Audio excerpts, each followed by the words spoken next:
আমি এতক্ষণ ধরে তন্ময় হয়ে সকলের বক্তব্যই শুনছিলাম। কথা একটাই এসেছে, আলটিমেটলি আমরা একটা নতুন পরিশীলিত পরিবর্তিত বাংলাদেশ চাই। সেই বাংলাদেশটা কেমন চাই? সেই বাংলাদেশটা আমাদের সন্তানেরা যে স্লোগান দিয়েছে সেই স্লোগানের বাংলাদেশ চাই। তাদের মৌলিক স্লোগান একটাই ছিল, উই ওয়ান্ট জাস্টিস। আমরা সকল ক্ষেত্রে ন্যায় বিচার চাই, ভারসাম্য চাই, সাম্য চাই, বৈষম্য চাই না। যে দেশ এবং সমাজে ন্যায় বিচার প্রতিষ্ঠিত থাকে সেই সমাজে কাউকে অধিকার চেয়ে নিতে হয় না। রাষ্ট্রের দায়িত্ব হয় যার যার অধিকার তার হাতে তুলে দেওয়া। এই জায়গাটাই আমাদের সবচেয়ে ক্ষতিগ্রস্ত হয়ে আছে। আর এর মূল কারণ হলো আমাদের অগ্রহণযোগ্য বিধ্বস্ত শিক্ষা ব্যবস্থা। যে শিক্ষা মানুষকে মানুষ তৈরি করার পরিবর্তে দানব এবং রাক্ষসে পরিণত করে, সেই শিক্ষাই জাতির দুর্ভোগের মূল কারণ। এই জায়গাটাই রাষ্ট্র সংস্কারের জন্য সর্বপ্রথম সর্বাধিক গুরুত্ব দিয়ে আমাদেরকে হাত দিতে হবে। যদি আমরা সত্যিকার অর্থে একটা জাস্ট বাংলাদেশ আমরা চাই। শিক্ষার এই পরিবর্তনটা আংশিক নয়, বড় ধরনের পরিবর্তন এখানে লাগবে। অন্য কথায় বলতে গেলে একটা রেডিক্যাল পরিবর্তন লাগবে। সেই শিক্ষাটা কেমন হওয়া উচিত? অবশ্যই সেই শিক্ষাটা নৈতিকতার সমৃদ্ধ এবং জাগতিক উৎকর্ষের চরম সীমায় পৌঁছানোর শিক্ষা আমাদের হতে হবে।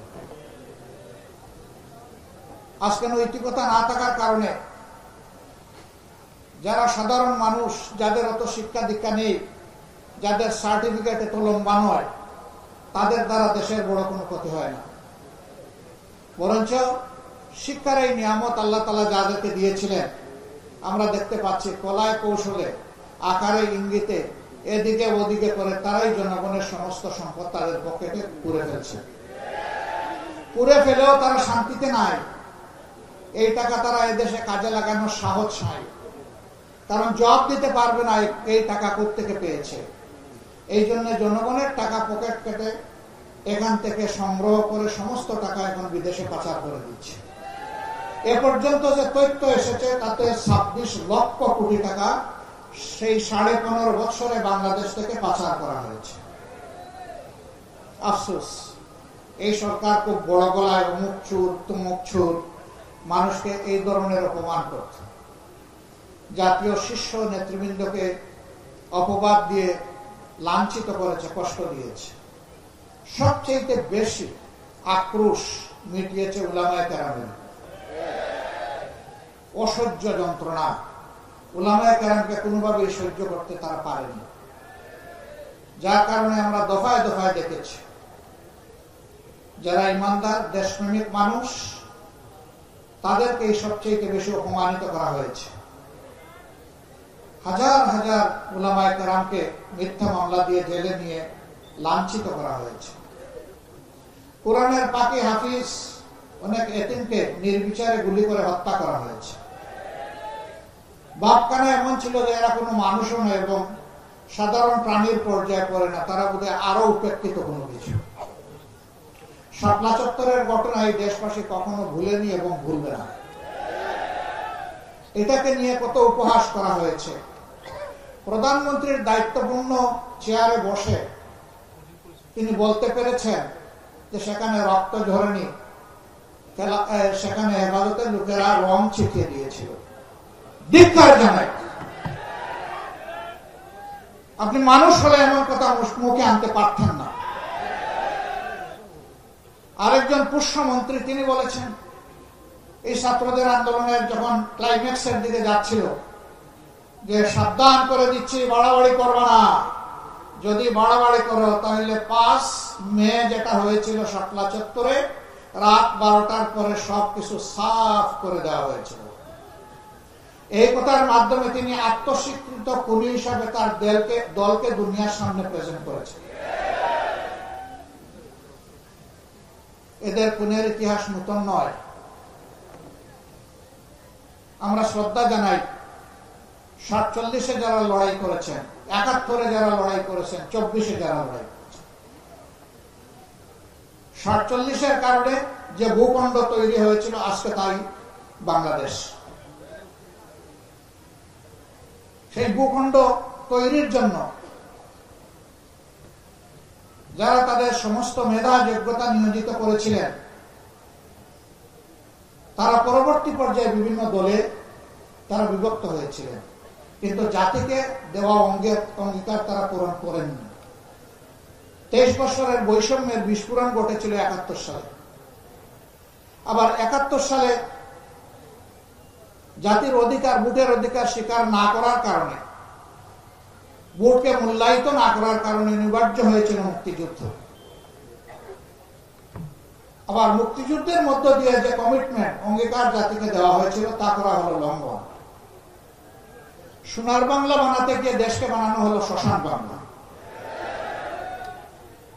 আমাদেরকে উপহাস করে বিদেশ থেকে বলা হলো বাংলাদেশ একটা তলাবিহীন জুড়ির দেশ।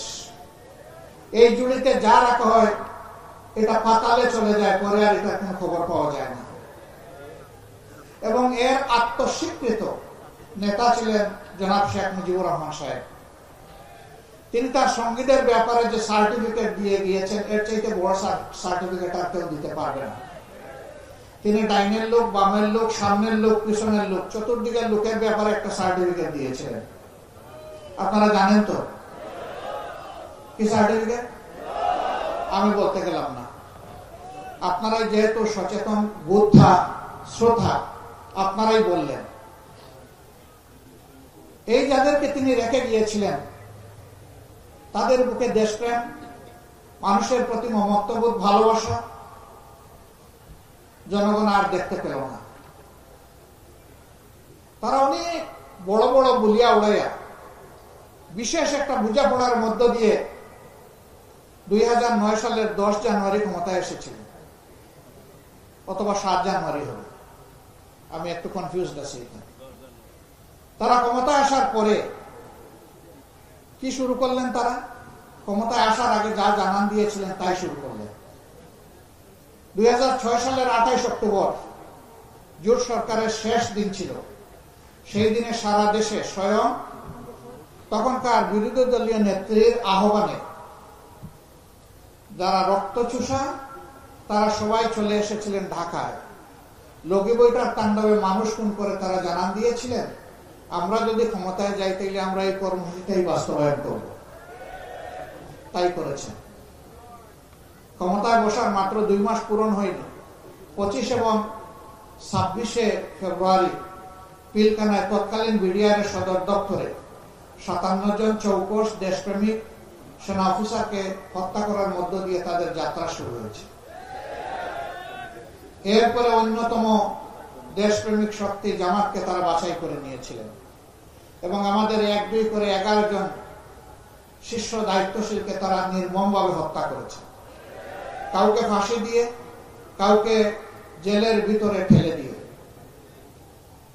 শেষ পর্যন্ত একজন মানুষ যিনি কোরআনের ভাষ্যকার, দল মতে রুদ্ধে উঠে যাকে মানুষ বড়ই ভালোবাসত শুধু কোরআনের কারণে, আল্লামা দেলোয়ার হোসেন সাইদি, তারও জীবনটা কিভাবে শেষ পর্যন্ত গেল তার রহস্য একদিন বের হবে ইনশাআল্লাহ। সম্মানিত ভাইয়েরা, এইভাবে আলিমুল্লাহকে এত বেশি লাঞ্ছিত করা হলো যে এর কোনো শেষ নেই। তবে হ্যাঁ, শুধু আলিমুল্লাহকে নয়, এদেশের 18 কোটি মানুষকেই তারা কষ্ট দিয়েছে, জুলুম করেছে, একজন ভিক্ষুকের উপরেও জুলুম করেছে। আমি একদিন বনানীর রাজপথ দিয়ে আসতেছি, হঠাৎ করে গাড়ি থেকে নামলাম, চালককে বললাম থামাও। লাইন ধরে 3-4 জন ভাই বসে আছে ভিক্ষা করার জন্য। একজনের কানে কানে গিয়ে জিজ্ঞেস করলাম, সারাদিনে কেমন পার? বললো 1800 থেকে 2200। তা তো খারাপ না। কই দিন পুষায় না। পুষায় না কেন? অনেকের বেতনের চাইতে তো ইনকামটা বেশি। বলে যে এখানে খাজনা দিয়ে সকালবেলা বসতে হয়, অগ্রিম খাজনা আদায় করে তারপরে বসতে হয়।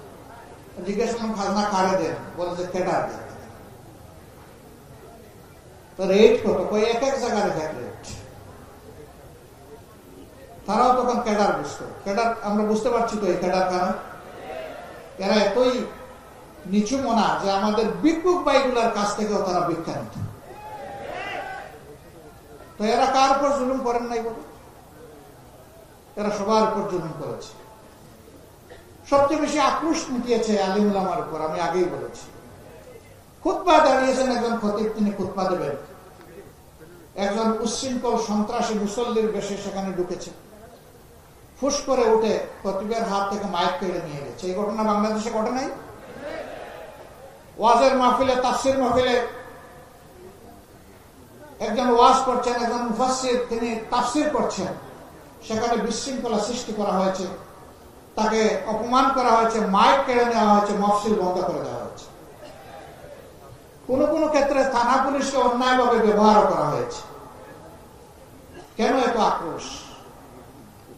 আপনারা না বলেন যে সকল ধর্ম বর্ণের মানুষ শান্তিতে তাদের ধর্মকর্ম পালন করতে পারবে?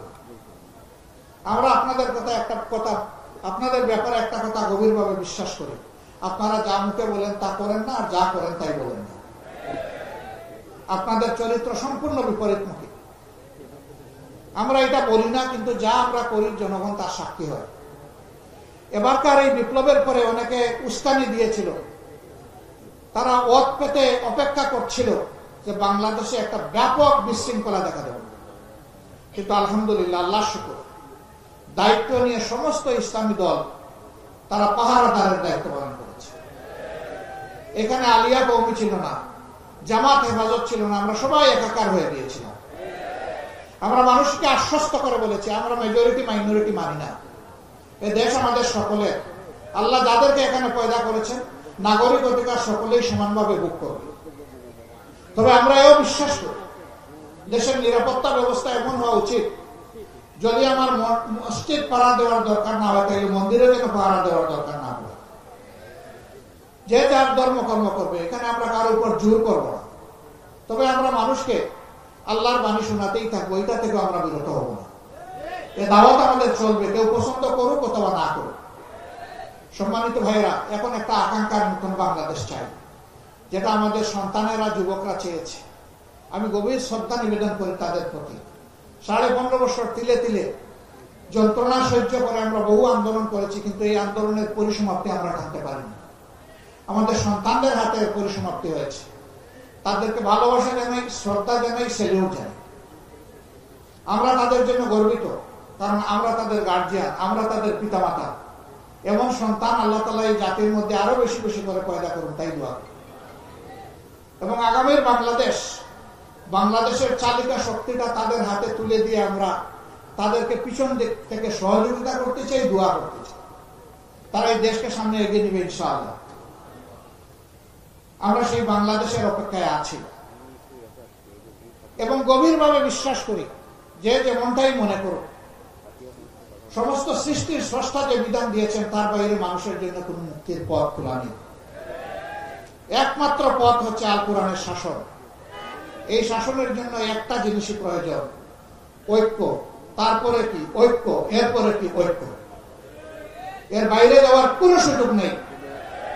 আর যেন আলিম উলামা ইসলামের দলগুলোর মাথার উপরে কেউ কাঁঠাল ভেঙে খেতে না পারে, সেই ব্যাপারে আমাদেরকে সজাগ হতে হবে, সোচ্চার হতে হবে। আল্লাহ তাআলা আমাদেরকে হৃদয়ের কাছাকাছি এনে দিন, আমাদের মধ্যে উলফত মহব্বত আল্লাহ তৈরি করে দিন। ভাই হিসাবে আমাদের মধ্যে আল্লাহ তাআলা বুনিয়ানুল মারসুসের নিয়ামত দান করুন। সকল প্রকার হীনমন্যতা, সংকীর্ণতা থেকে বের হয়ে উদারতা এবং ভালোবাসা দিয়ে আমরা যেন পরস্পরকে জড়াইয়ে ধরতে পারি, সেই তৌফিক আল্লাহ তাআলা দান করুন। আমি খেলাফত মজলিসের আজকের এই অধিবেশনের সার্বিক সাফল্য কামনা করছি। আবারও আমাকে এখানে দুটি কথা বলার সুযোগ দেওয়ার জন্য আমি আমার পক্ষ থেকে এবং সংগঠনের পক্ষ থেকে গভীর কৃতজ্ঞতা জ্ঞাপন করছি। আল্লাহ আপনাদের সকলের হায়াতে, সিহাতে, ইজ্জতে, ইলমে, আমলে এবং রিজিকে বারাকা দান করুন। আসসালামু আলাইকুম ওয়া রাহমাতুল্লাহি ওয়া বারাকাতুহু।